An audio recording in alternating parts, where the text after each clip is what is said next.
what drew you to become part of the Marvel Cinematic Universe? I mean, I think Ryan, his request to be part of this movie, Black Panther, was the thing that pulled me in, and I was excited about it. Just turned out that it was like populated with like this amazing group of actors that I would get to work with, you know. For me, Ryan as well, you know, having seen Creed and Fruitvale Station, you know, being such a big fan of him, having the opportunity to meet him and just,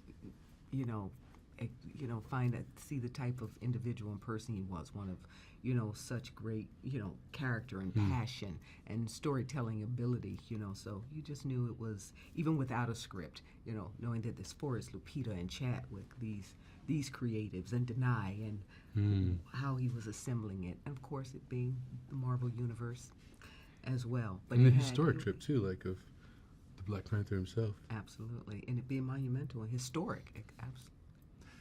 And since you talked about Ryan being sort of one of the reasons you were drawn to the film, how was it working with his directing style?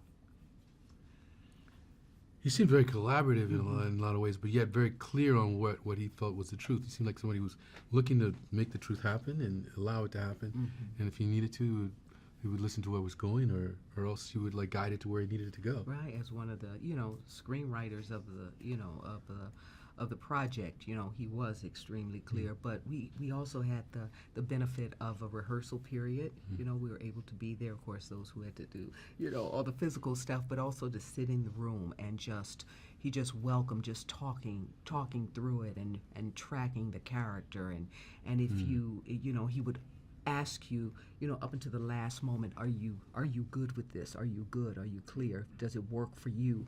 You know, and if you had a question, he would say, let me think about that, and he would get back to you. He'd truly give it thought. He really would, you know, and it would change based on, you know, the conclusion you came to together. So I learned a lot from him. Speaking of learning a lot, some of the younger cast has already even said, you know, being on the set with you folks brought a level of heightened awareness as well as things that they learned. Did you feel like you were in a role of sharing knowledge with people?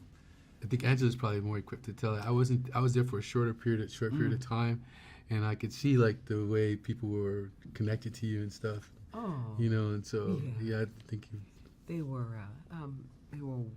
I mean, we all met this moment with such, you know, anticipation and such appreciation for what it felt like on the day. It was like a family coming together, you know, just immediately there.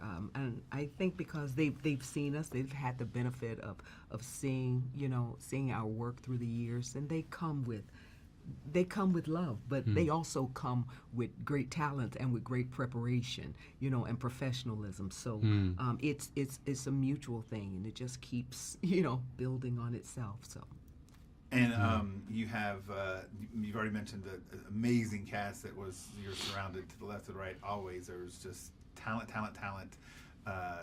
Was there a scene that jumped out at you that was different from when you were filming or when you read and you were like, wow, whether it was your scene or another actor's scene that you were like, that was powerful and different than what you had expected? I think there were many scenes that jumped out and impressed you, but I definitely just all of the humor and the emotion that was present in the film, you know, and we know it's a you know, big action adventure Marvel, but there was within it so much heart contained, you know. Yeah, I just got to be in a couple of sets, and like when we're in Wakanda Fall, you know, in the Warrior Falls, you know, and the battles and the fights. I mean, the energy of everyone was so powerful, it was so palpable. Even between scenes, they were playing drums and singing songs, and that was the first. Yeah, it was see that powerful. You know, I remember when I heard the Jabari coming in for the first time, it was like, whoa, you know, it was like a force. You know, so that was exciting. And the costumes, the wardrobe, Queen. I mean, you had some amazing.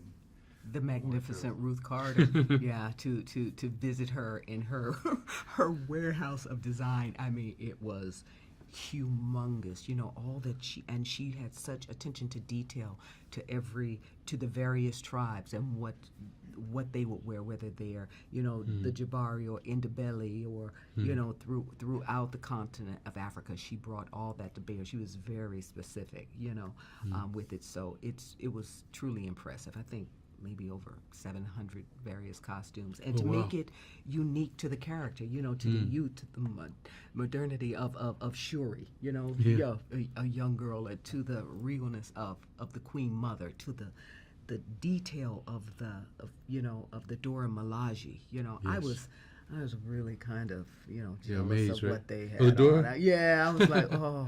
You looked amazing in the headdresses and the hats. You know. The headdress that was 3D printed. So she accessed the world to bring it to this film. Artists from around the world to bring it to this film.